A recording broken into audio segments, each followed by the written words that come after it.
नांगरटी आहे. तर त्या नांगरटीमध्ये एकच पाळी पडली आहे आणि त्या पाळीमध्ये आपण सोयाबीन पेरतोय. तर त्या कशा प्रकारे सोयाबीन पेरतोय तुम्हाला दाखवतोय, कारण की एकच पाळीमध्ये सोयाबीन व्यवस्थित पेरता येत नाही. तर मी सेटिंग कोणती केली आहे, कसं बी टाकतोय, टॉपलिंग किती सोडलोय त्याचं तुम्हाला दाखवतोय.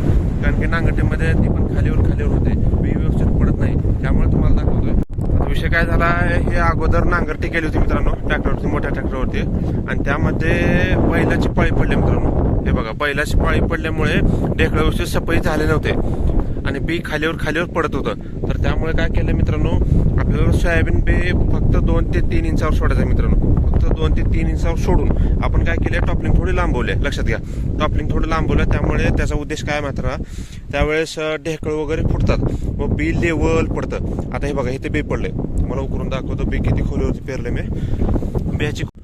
तर मित्रांनो पाऊस कमी झालाय, माळरान आहे, तर या पेरून आलोय.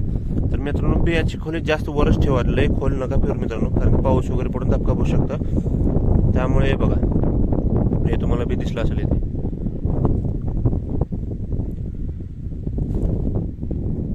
हे बघा इथे 2 ते 3 इंचावर सोयाबीन पेरणी करतो मित्रांनो. 3 इंचावर, कारण की वल थोडी कमी असल्यामुळे मी 1 इंच खाली सोडले. साधारणतः 2 इंचावर करतात, आपण 2 इंचावर पेरणी करतो. पण विषय काय झालाय, थोडं वल कमी असल्यामुळे आपण 3 इंचावर करतो, वलीच सोडतोय बी. त्यामुळे जरा ढेकळं व्यवस्थित होत नाही सफाई.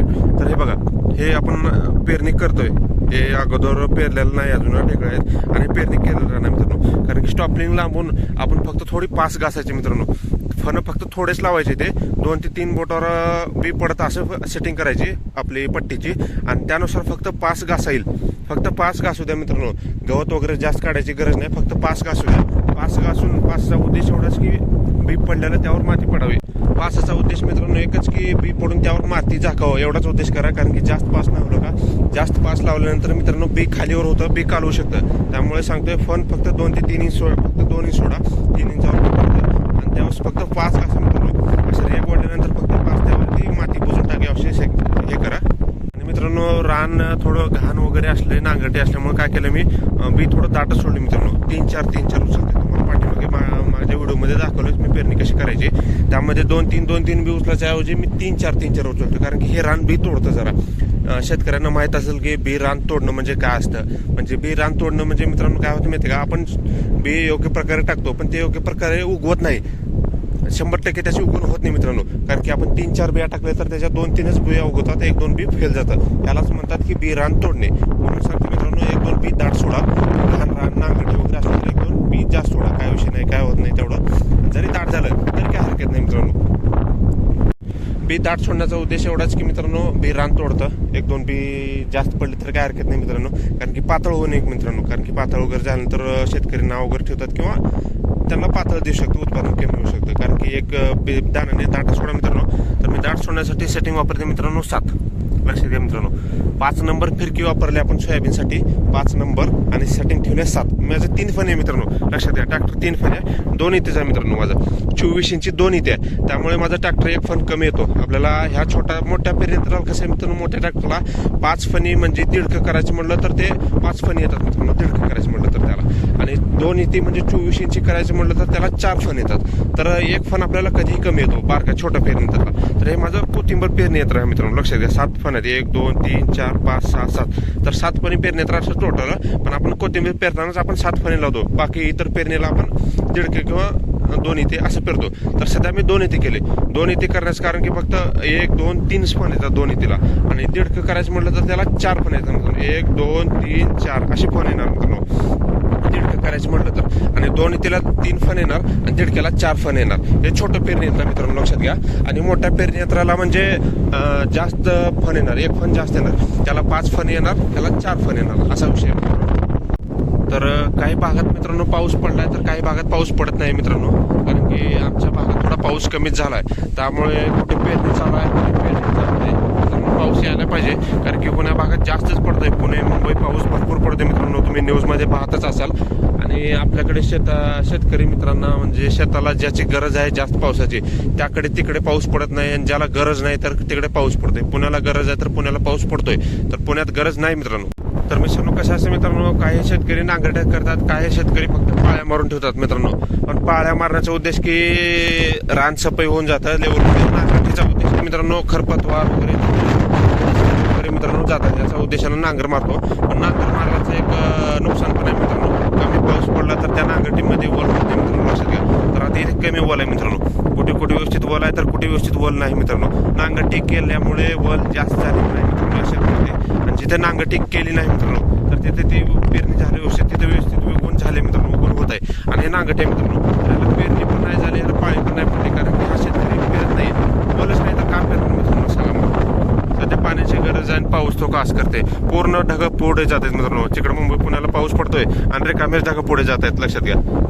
रिकामेच ढगं पुढे जात आहेत, पाणी तर काय पडायचं नाव नाही मित्रांनो. पेरणी करताना योग्य ओलावा असेल तरच पेरणी करा मित्रांनो, कारण की बी खात आपला वाया घालू नका. कारण की पेरणी आपण केलो त्या ट्रॅक्टरचे पैसे द्यायचे असतात. खात जरी घेतला DAP 2013 हे मित्रांनो 2000 पर्यंत खातं चालले, 2000 रुपयाला 50 किलो खात भेटवले. आणि सोयाबीनची पिशव्या तर तुम्हाला रेट माहीतच आहेत, किती सोयाबीनच्या पिशव्या रेट वाढलेत. 3000, 3500, 4000 पर्यंत पिशव्या गेलेत मित्रांनो. 500 ते 1000 रुपयांचा फरक पडलाय. गेल्या वर्षी 2200ची पिशवी यावर्षी 3000 रुपयाला मिळते. महागाई वाढली मित्रांनो, म्हणून सांगतोय योग्य ओलावा असला तरच पेरणी करा मित्रांनो. कारण ओलावा नसला आणि वरून पाऊस नाही पडला तर मित्रांनो ते खात बी वाया गेलं, ते बी वाया गेलं आणि ते पेरणी बी वाया गेली, त्याचे पैसे वाया गेले. ते मित्रांनो तसं नका करू, कारण की पाऊस नाही पडला एखाद्या दिवस तर आपल्या जवळ बी खात तर असं म्हणून शेतकरी समाधान असतो. ते शेतात टाकल्यानंतर ते बी खात जात, वाया बी खात जातात. पण खात काय वाया जात नाही, आपल्या शेताला लागवतो, पण मित्रांनो बी वाया जातं. त्यामुळे सांगतो योग्य ओलावा असला तरच पेरणी करा मित्रांनो. पेरणीला गडबड करू नका, कारण की कोण्या भागात पाऊस पडला तर कोण्या भागात पाऊस पडला नाही. व्हिडिओ बघत आहेत, व्हिडिओ लाईक करत आहेत, व्हिडिओला व्ह्यू पण जास्त आहेत, त्याबद्दल मी तुमचा मनापासून धन्यवाद करतो मित्रांनो. थोडं सपोर्ट करा.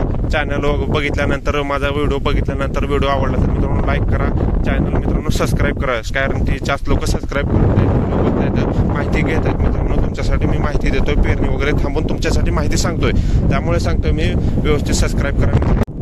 तर विषय काय मित्रांनो, समजा एक भाग हा शेतकरी, हा दोन्ही शेतकऱ्यांनी सेम बी खात पेरलं, सेम खात बी पेरलं, सेम ट्रॅक्टरनेच पेरलं, रान सेम आहे, पण याचं चांगलं उगवतं मित्रांनो, याचं चांगलं उगवत नाही. याचं कारण मित्रांनो व्यवस्थित सेटिंग करावं लागते मित्रांनो. व्यवस्थित पेरणी यंत्राची सेटिंग सांगतोय मी, व्यवस्थित तुम्हाला डीप ना एक ना शब्द सांगतोय, कारण की बाकीचे ट्रॅक्टर ड्रायव्हर वगैरे किंवा युट्यूबर व्यवस्थित सांगत नाहीत. मी एक ना डीप तुम्हाला शब्द सांगतोय, समजावून सांगतोय की कशा प्रकारे करायचं, पेरणीची सेटिंग काय, कोणता गेअर ठेवायचा, किती स्पीड ठेवायचा, गाडावरती किती ठेवायचा, चेनची सेटिंग काय ठेवायचा, बी किती उचलायचं, किती अंतरावर पडायचं, हे पूर्ण तुम्हाला माहितीशीर सांगतोय मित्रांनो. कोणीच सांगत नाही. नवीन शेतकरी असतात मित्रांनो, नवीन ट्रॅक्टर घेतात, नवीन पेरणी यंत्र घेतात, पण त्यांना परंतु कोणती ह्या पेरणी यंत्राची जास्त माहिती नसते किंवा ट्रॅक्टरांची जास्त माहिती नसते. नवीन पेरणी करतात मित्रांनो, नवीन पेरणी केल्यानंतर त्याची पेरणी बिघडते. तर मित्रांनो त्यांची पेरणी नवीन असताना बिघडू नये व त्यांनी एकाच वर्षात किंवा लवकरात लवकर प्रोफेशनल होईल म्हणून मी माहिती सांगतोय.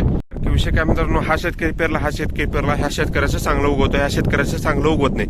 त्याचं कारण काय मित्रांनो, हा सेटिंग व्यवस्थित केलेला नसतो म्हणून ह्याचं चांगलं उगवत नाही, आणि हा सेटिंग व्यवस्थित केलेला असतो म्हणून ह्याचं चांगलं उगवतं. म्हणून सांगतो मी व्यवस्थित, मी तुम्हाला सेटिंग सांगतोय, व्यवस्थित करते, म्हणून चॅनल सबस्क्राईब करा. कारण की सेटिंग महत्त्वाची असते मित्रांनो. काय जर नवीन ट्रॅक्टर घेतल्यानंतर लगेच त्यांना सेटिंग करता येत नाही, व्यवस्थित चालवता येत नाही. मी तुम्हाला व्यवस्थित चालवून दाखवते, सेटिंग करून दाखवते. योग्य सेटिंग केल्यानंतर उगवण चांगली होते. आणि विषय काय मित्रांनो, हा शेतकऱ्याला सांगत नाही की बाबा आपण कुठली सेटिंग केली आहे, कोणतं बी वापरलं किंवा कोणतं खत वापरलं जेणेकरून आपलं उत्पादन चांगलं निघतं, पीक चांगलं येतंय. हा मित्र हा शेजारला सांगत नसतो. म्हणून मी तुम्हाला सांगतोय की एवढ्या खोलवरती कोणी नाही सांगत. मी तुम्हाला स्वतःहून माझा स्वतःचा अनुभव सांगतोय की स्वतः मी शेतात चांगलं उत्पन्न काढून तुम्हाला सांगतोय की ही सेटिंग ठेवायची, पेरणी यंत्र अशी करायचं, याला कोणते फवारणी करायचं, याला कोणतं खत घालायचं, ह्याला कोणती फवारणी करायची, पूर्ण खतापासून डिटेल सांगतोय तुम्हाला. म्हणून चॅनल सबस्क्राईब करा मित्रांनो. मी तुम्हाला रानाची मेहनतपासून पेरणी करेपर्यंत, फवारणी करेपर्यंत, खात कोणतं घालायचं पर्यंत, त्याला मधल्या पिकाच्या पाळ्यापर्यंत, ते काढणीनंतर व्यवस्थित तुम्हाला फवारणी करताना सांगतोय की व्यवस्थित कोणतं खत वापरायचं, तुम्हाला एक ना एक डिटेल सांगतोय. तर मित्रांनो मी तुम्हाला पेरणी करताना अजून एक गोष्ट सांगतो कोणती लक्षात ठेवायची, कारण की त्या गोष्टीनं भरपूर नुकसान होतं, ते शेतकरी तापवतं ती गोष्ट. तर मित्रांनो ती गोष्ट आहे मित्रांनो नळा कोंडणे. तर नळा कोंडणे विषय हा काय मित्रांनो लय जणाकडे होतो. नळा कोंडणे विषय म्हणजे काय असतं, आपण पेरतो व्यवस्थित, तर विषय काय रिवर्स घेताना किंवा ढिगारा लागताना वसन जर जास्त लागली तर खाली फणाला माती लागते. माती लागल्यानंतर ते जे येज असताना बी पडायचं, त्या येजात माती जाऊन बसते व येज बुजतं व नळा भरतो. तर त्या नळा भरून तो नळे कोरडे पडतात, फक्त खातच पडतं, बी पडत नाही. त्याकडे लक्ष द्यायचं मित्रांनो चांगलं. बी जर एखाद्या दिवस खाताचं कोंडू द्या, पण बियाचं नका कोंडू देऊ मित्रांनो, कारण की खात कोंडलं तर चालतं, पण बी कोंडलं तर मित्रांनो ते तास वापणारच नाही, ते इथं कोरडं दिसतं. तर फण कोंडू नये याची काळजी घ्या मित्रांनो. फण फक्त रिवर्स घेताना आणि उचलतानाच कोंडतो, पुढे जाताना कोंडत नाही मित्रांनो, लक्षात ठेवा. माती जर जास्त लागते, रान ओलं असलं तर पुढे जा, कितीही पुढे जा मित्रांनो, पुढे जाताना कोंडत नाही. फक्त आपण ढेगारा लागल्यानंतर ज्यावेळेस आपण रिवर्स घेतो किंवा कडला आल्यानंतर वळवतो, तर त्याचीच काळजी घ्या मित्रांनो फक्त, कारण की वळवतानाच मित्रांनो टिपण उचलताना किंवा ठेवताना तिथंच कोंडते, बाकी इतर ते कोंडत नाही मित्रांनो, लक्षात घ्या. एखाद्या दिवस आपण तिथून आलो, वसन लागली, जास्त माती एक साईड ओढतो मित्रांनो, ती पण भरते, तर ती पण देऊ नका. ती पण जर भरली तर वर चलतीवर उतरा मित्रांनो, कारण की जर तिथं थांबलो, ती पण थांबली ना, आपण तिथं ती पण थांबून तिथं उचललो आणि त्यावेळेस जर समजा उचलताना काही नळा भरला तर त्याचं नुकसान होऊ शकतं शेतकऱ्याचं किंवा आपलंही. तर नळा कोंडू देऊ नका मित्रांनो, एवढी काळजी घ्या. तर मित्रांनो अजून एक गोष्ट सांगायची तुम्हाला राहून गेली. काही रानात मित्रांनो चगळ असतं, चोथा असतं, तर ते रान भरतं, पास भरते, तर ते पास भरल्यानंतर विषय काय होतो माहिती का मित्रांनो, ही ही आपली चेन, हा सिंपल, हा आपला गाडा, हा गाड्यामध्ये इथे एक चेन असते, हा गाडा ह्या चेनला फिरवतो, ह्या चेनेतून सॉफ्ट हा फिरतो, हा सॉफ्ट असा वर जातो, तिथून हा खताला फिरवतो, परत हा चेन फिरते, हा घेर फिरतो, अशी सिस्टम असते. तर विषय काय असतो मित्रांनो, हा एखाद्या दिवस काडी वगैरे जमा होते, भरतं, तर ती काडी काय करते मित्रांनो, इथेच कधी कधी एखाद्या दिवस अडकते, ह्या चैनीत अडकते. तर ह्या चैनीत अडकल्यानंतर विषय काय होतो माहिती का, ही चेन पडते मित्रांनो, चेन पडते व गाडा फिरत नाही आणि आपण फक्त पुढे तासाकडे लक्ष देतो, त्यामुळे बी पडत नाही, खात बी पडत नाही. त्यामुळे सांगतोय चैनीकडे लक्ष द्या. चैन पडत असते नेहमीही, कारण की हे मातीत असते मित्रांनो. वरल्या चैनी कमी पडतात पण खाली चैन जास्त पडते मित्रांनो, लक्षात घ्या. वरली पडत नाही पण खाली जास्त पडते, कारण की पडण्याचं कारण म्हणजे माती लागणे, खडा लागणे, दगड लागणे, काढी कचपट, दसकट लागणे. हे दसकट वगैरे जर इथं लागलं तर चैन तिप्पट फिरते, तिप्पट फिरून चैन पडते. तर मित्रांनो मी चैनीबद्दल सांगत होतो, मागाशी थोडा सडाक आला, काम खोळंबी पाऊस आला मित्रांनो, पाऊस काही येणार पण काम खोळंबा करासारखी उलवलंय मित्रांनो. चैन लक्ष द्या मित्रांनो चैनीकडे, कारण की 2-3दा चैन पडली माझी, पण इथं सगळं वगैरे लागल्यानंतर. पण विषय मित्रांनो सगळा चैन पडते, बाकीकडे पडत नाही. ढिल्ली असली तर तुमची पडत राहते कायम. आणि विशेषतः म्हणजे ही माझी चैन बियाची चैन आहे, लक्षात ठेवा मित्रांनो. बघा ही चैन बियाची आहे, हे बघा ही बियाची चैन आहे मित्रांनो. ही चैन माझी ढिली आहे, बघा तुम्ही पाहू शकता. बघा हे बियाची चैन आहे मित्रांनो. ती बियाची चैन मित्रांनो माझी जरा ढिली आहे. तर काय होते मित्रांनो, जरा एक आडंगी ती पण जर गेली, त्याला खड्डा वगैरे असला तर ती चैन पडते. तर त्या चैनीकडे लक्ष ठेवा मित्रांनो. जर चैनी ढिली असल्या तर फिटिंग करून घ्या.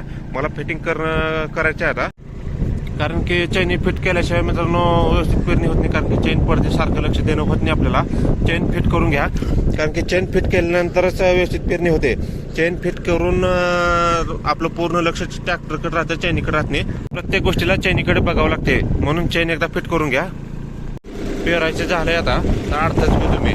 तर 8 तास मित्रांनो काय होतं मित्रांनो, तिकडून आल्यामुळे इथे ढिगारे जमा झाले, तुम्हाला दिसते का? बघा हे ढिगारे जमा झालेत मित्रांनो, लक्षात घ्या हे ढिगारे. तर 8 तास काय झालं मित्रांनो, मी 2 घेतो 8 तास, कधी पण मी 2 घेतो, कारण की एक आपण इकडून पेरून आलो आणि इथून कड धरून मी 8 तास घेतलेलं, तुम्ही पाहू शकता. हे कड धरून मी 8 तास घेतले.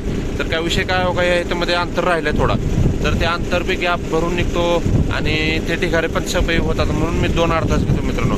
छोटा ट्रॅक्टर असाल तर तुमचं तुम्ही 2-8 तास घ्या, मोठे ट्रॅक्टर असाल तर 1-8 तासमध्ये भागून जाते. पण छोट्या ट्रॅक्टरमध्ये 2-8 तास घ्या, कारण की हा रणकडे पुसून येतो आणि हा ढिगारे पण सफाई होतो, राहिलेलं रान पण पेरणी होते आणि आसपास मधलं गवत वगैरे असेल तर ते नष्ट होऊन जाते.